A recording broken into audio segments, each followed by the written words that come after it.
Good afternoon, everyone, and welcome to the first one of a series of 5 Bitcoin seminars that are going to be happening weekly from today on.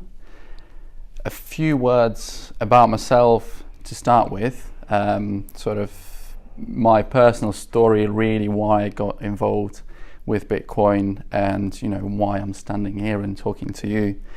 I am educated in mechanical engineering, and I've actually worked in industry for a few years. And after my paycheck started coming in, I started thinking, what is this money thing? Why do I sort of trade hours of my life for money? Wouldn't you want to understand a bit more? So I was interested, who issues money, who controls it, and whether they have a good track record of responsible management. So I started questioning all of those things, and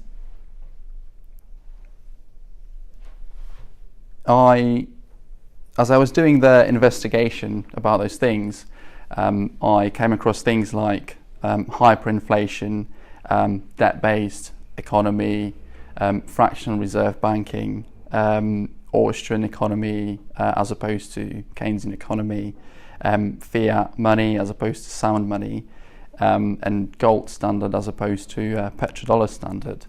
I also came across Federal Reserve in the United States, and found out that they have a privilege of printing the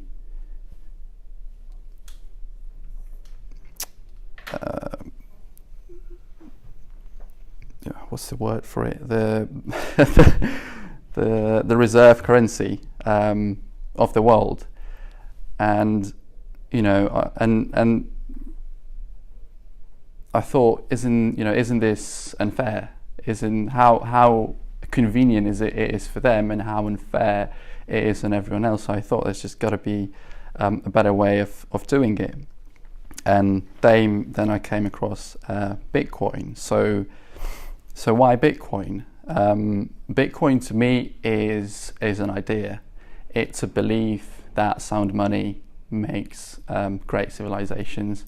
It's a belief that economies can thrive and prosper without central authority.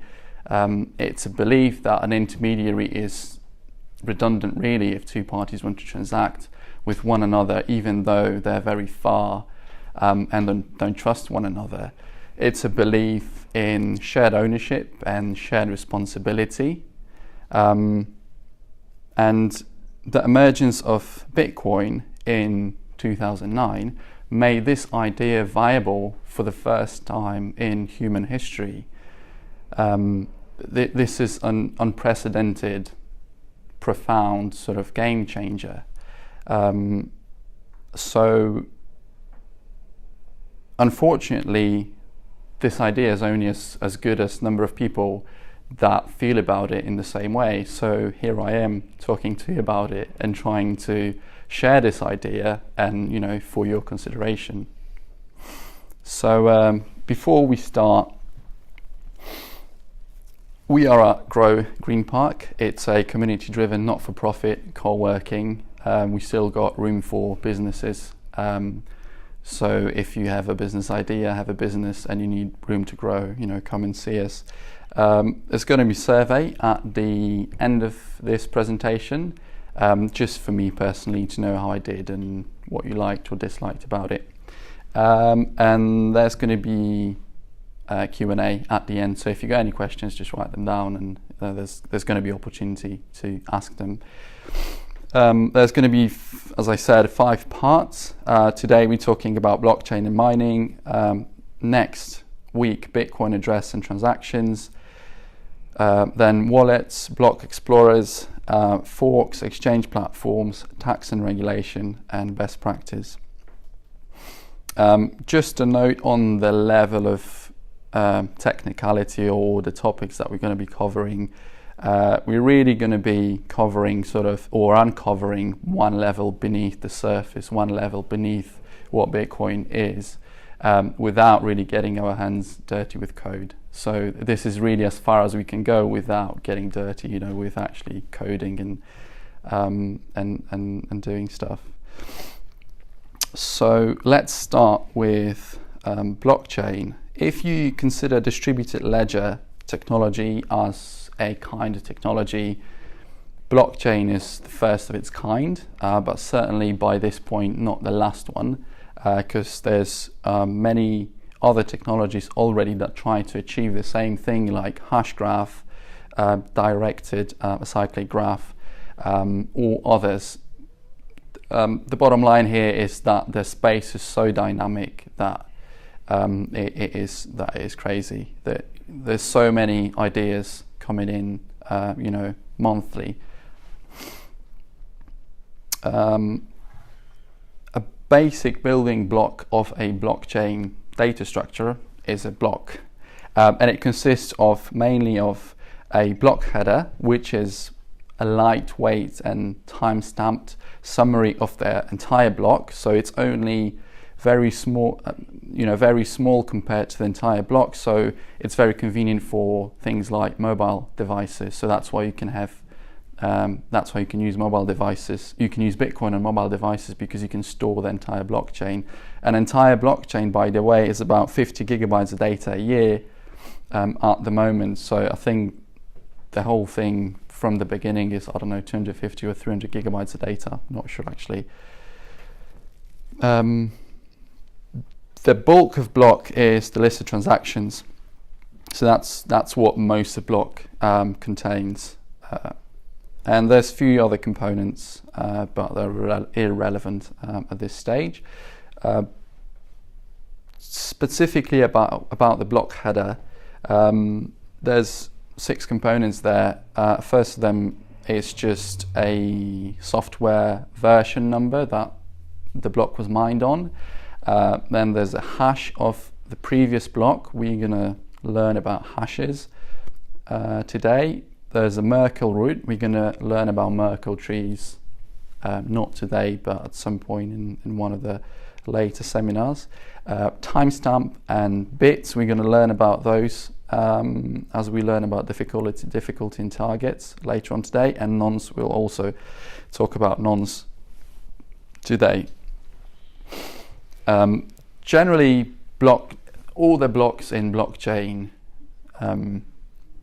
are roughly the same structurally. The only difference is there's different transactions in them, but generally, as a structure, they're all the same, apart from the Genesis block, which is the first block in the entire blockchain. Yeah, come on in. Take a seat. That's all right. There's some free chairs over there, or just here.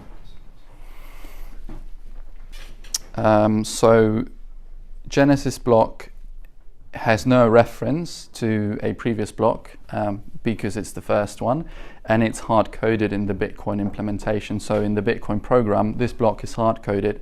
All the next blocks on the blockchain, they are mined, and I'll tell you a bit more about mining in a minute. And there's an interesting information contained immutably in the Genesis block, reference to the Times Magazine from the day the blockchain was started, the Bitcoin blockchain, counsel on the brink of second bailout for banks. This information is given in one of the data fields of the block, and it also gives a hint of the sort of Bitcoin creator, which is still anonymous, gives a hint of why Bitcoin was created in the first place, what sort of problems it addresses. So the blockchain data structure is an ordered backlinked list of blocks of transactions, each block identified by a hash of its header. Each block also references a previous block, and the sequence of those hashes linking blocks to its parent creates a chain going back all the way to the Genesis block. So this is in simple terms, what a blockchain is. Blockchain on its own as a data structure is a very simple concept. What's more confusing and difficult to understand is how those blocks come about, which is part of mining. So despite of all the hype that you might have heard about blockchain, you know, how brilliant this technology is, it is great, and it certainly is proven great for one thing, which is money. But it has so many trade-offs, so that's why you can't apply it. Its applicability is actually very limited. And just a funny illustration of how limited it is, these are all the things that you can do without using blockchain. These are the things you can do using blockchain, and the small part outside of green circle is the things you can only ever do using blockchain. So just bear that in mind if you're considering using blockchain for whatever applications you got in mind.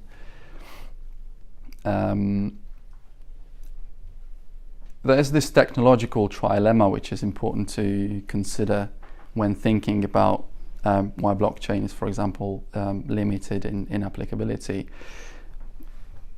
No digital technology can score maximum points on all of those three things: fully scalable, fully decentralized, and fully consistent. It's always a game of trade-offs, not Game of Thrones. That is important. So, for example, the distributed file sharing system, it's scalable and decentralized, but it's not really consistent, but it's fine as far as they're concerned. Central banking or our modern financial institutions, they're scalable and consistent, but they're not decentralized, and it's also fine as far as they're concerned. And Bitcoin is scoring very well on consistency and decentralization, but not so well on scalability. And this is actually where, you know, current development, where probably 90% of current development labor is focusing on to scale these things, to make sure that we strike a better balance between those three.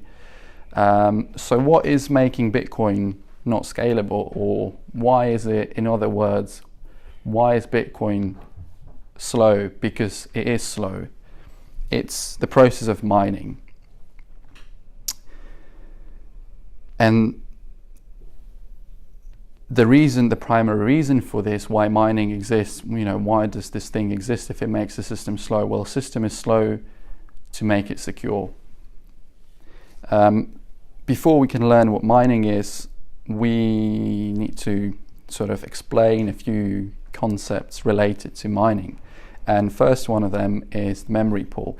So whenever you're using a Bitcoin client and you're sending a transaction, you hit send on your phone, your transaction goes straight into memory pool first. I'll tell you what the graph means in a second.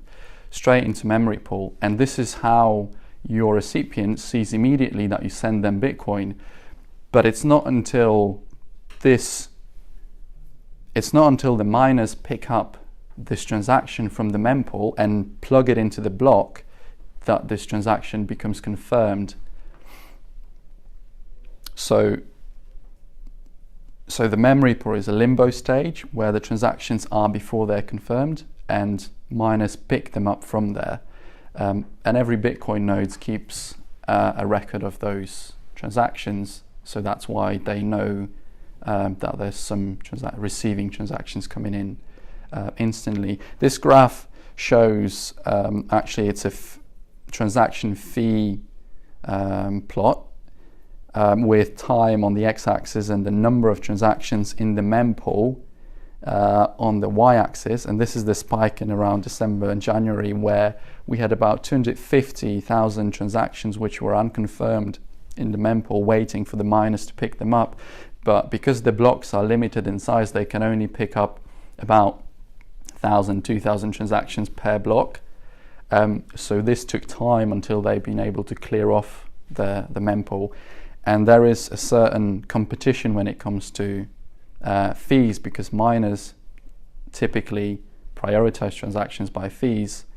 So that's what those colors mean, going from the cheapest transactions to more expensive. And as we go on, these transactions probably cost about $50 per transactions, which is ridiculous.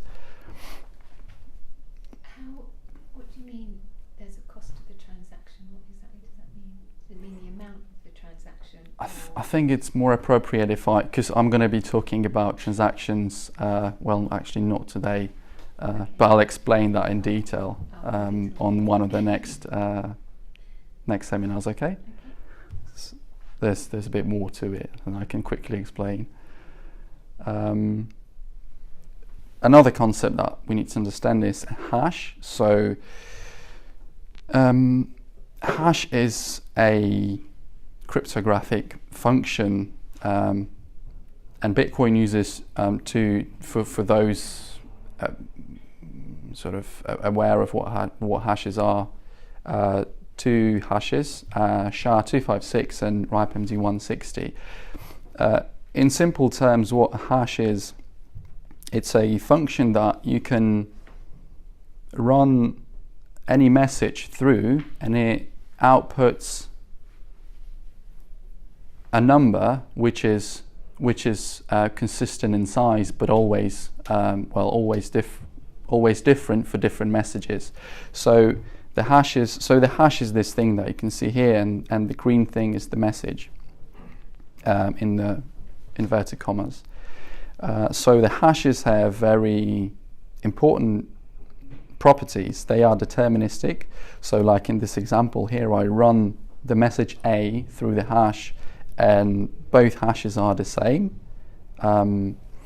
It is roughly the same length, no matter the length of the message. So if you have the message, the whole sentence compared to one character, the length of the hash is still the same. You could run the entire Bible through it, and the length of the hash is going to be still the same.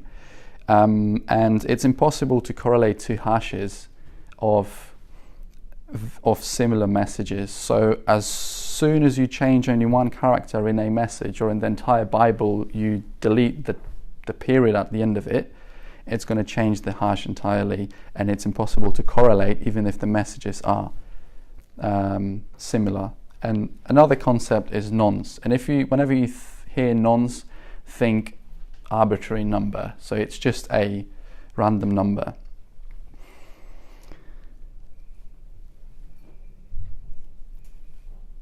Let's say that we have a message that we want to hash, but we want not just any hash, but a specific hash. So what we can do, we can add this nonce at the end, which is just integrate, an integer at the end of the message, and we can get different hashes every time.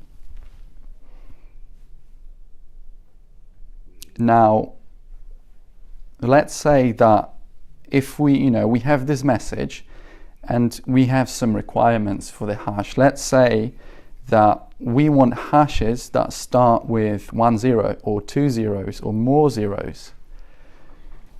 The only way to get there without changing the message is we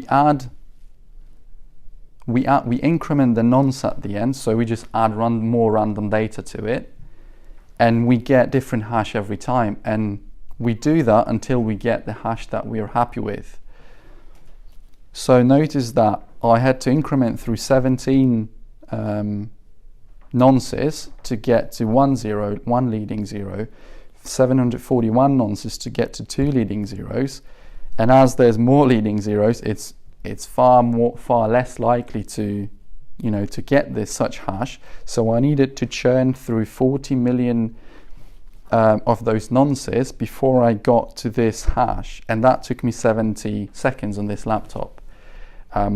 Now imagine that in Bitcoin network, so 40 million nonces is about it's an order of magnitude to 10 to the power of 7. In the current Bitcoin network, the nonce test tried before the right hash is found, I will tell you in a minute why they're looking for this hash, is of the order of magnitude 10 to the power of 22nd.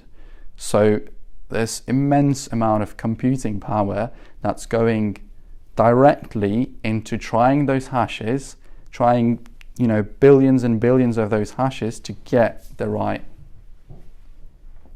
hash. And that's called proof of work. Related topic to that is mining difficulty.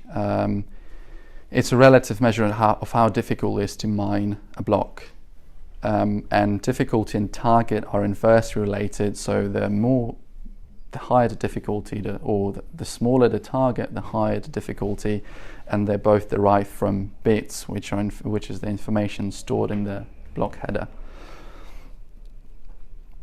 Bitcoin network is designed to mine a block every 10 minutes, but there is a challenge because the hash power of the network changes dynamically as the different mining nodes join in and leave. So in order to overcome that challenge, the only tool that the network has is to modify this target value that the target of this hash that I just talked about. So it takes increasingly more and more, more if there's more hash power, or less if there's less hash power, to find the right hash. And this adjustment happens automatically every 2016 blocks. Why are miners doing this? They are rewarded with block rewards and transaction fees. Block rewards are predetermined, pre-programmed in the Bitcoin protocol code. It started with 50 Bitcoins per block, so 50 Bitcoins, every 10 minutes for a miner that mines this block, i.e. finds the right nonce to generate the right hash, and that gets diminished or halved roughly every 4 years, and currently it's at 12.5 Bitcoins. It's going to halve again in about 2020, and transaction fees are set by the senders, so that may partly answer your question, are set by the senders. And they're voluntary. So if I'm sending a Bitcoin transaction, I don't have to pay for it if I don't want to. But by doing so, I'm incentivizing miners to include it in the next block. If I don't do it, they might just leave it there in the memory pool forever, in theory, and they'll never pick it up to mine it. So you need to incentivize miners to pick up your transaction, but you choose your fee that when you're making a Bitcoin payment, you choose your fee that you want to pay to the miner to process your transaction. And although the block rewards is primarily an incentive for miners, it also serves as a currency issuance and distribution scheme, because notice that those rewards are newly minted Bitcoins. They never existed they were never in circulation before, so they find their way into circulation through miners, and the miners decide whether they want to sell them on the open market or hold on to them. A slightly fairer way than printing press at the Fed, I'd say. So this is a important question, or this is really the groundbreaking solution, the innovative solution that is in the Bitcoin answer to this question. How can you trust any information you receive over a distributed peer-to-peer network when there is no guarantee that it comes from an honest peer or it hasn't been corrupted in the process? And that's why the Bitcoin network is slow by design, because initially you can't, but if you give it enough time, the consensus around the network will emerge, and we will know we'll be able to agree what the truth is, what the true ledger of transactions or the history of transactions is. And we need two key elements for that: set of consensus rules for everyone to follow, so it's just like game rules, and economic incentive to contribute their computing resource for, and to play by the rules.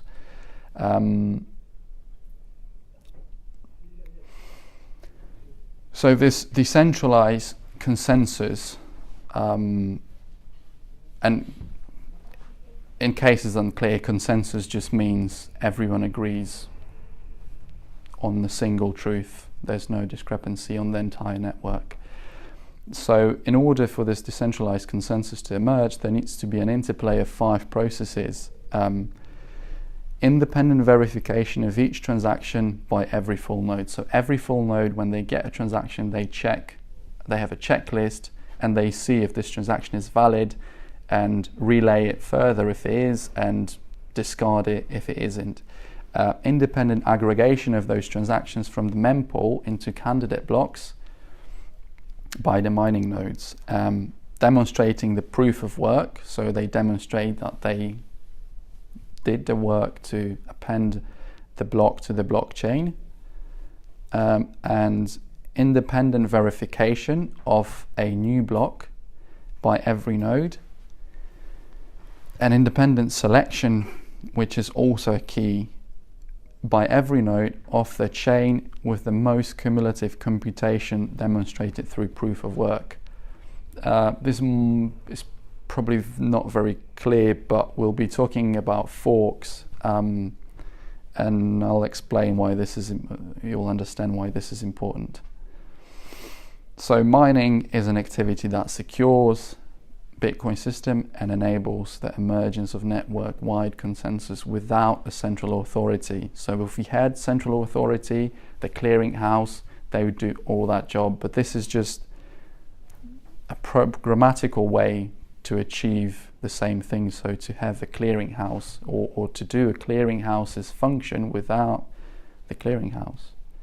The reward of newly minted coins and transaction fees is an incentive scheme that aligns the actions of miners with the security of the network while simultaneously implementing the monetary supply. So just to recap what mining process is. So a miner selects transactions from this memory pool. It constructs a header including this nonce. Then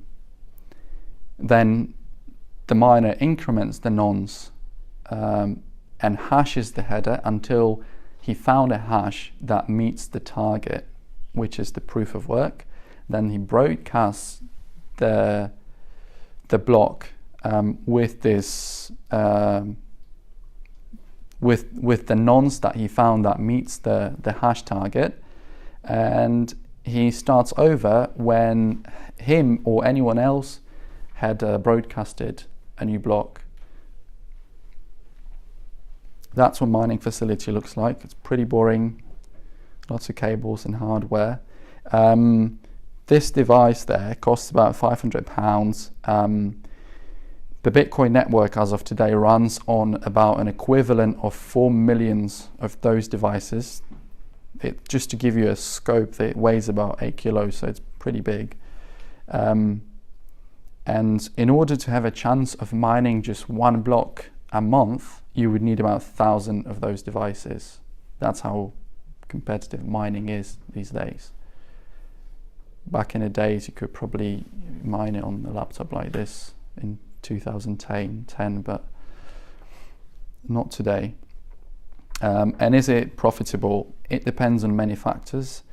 Block reward, so remember it halves every 4 years. Bitcoin price, so how much you can sell the reward for, and electricity price, how much you need to pay for your mining operations, and then mining equipment efficiency, hash power to power consumption, so how many hashes you can churn in a kilowatt hour.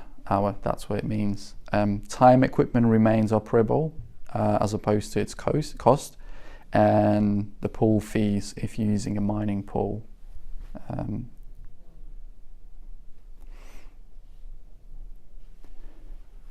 Just to also give you an idea, every block costs roughly about £80,000 to mine, and at 6p per kilowatt hour Scottish power rate, night rate, and £6,000 per Bitcoin, the mining reward is about £75,000. So you £5,000 out of pocket. So it's not so profitable these days when Bitcoin price is low and there's still a huge amount of computing power. So what's the break-even price normally? Sorry? What's the break-even price normally? What price? The break-even. I guess normally people won't do below a certain amount. There's none, because it depends on the hash rate of the network. So it depends how many people compete for the blocks. So it depends on all of those things, the break-even price. Right. Well, it really depends on the number of the size of the Bitcoin network. So how many people how many miners there is in the network. That's it for today. Go back and hit it. There is a survey, so please let me know how I did before you leave, and see you next week for Bitcoin address and wallets. And there's my email address in case you want to drop me a line, and I can take some questions now.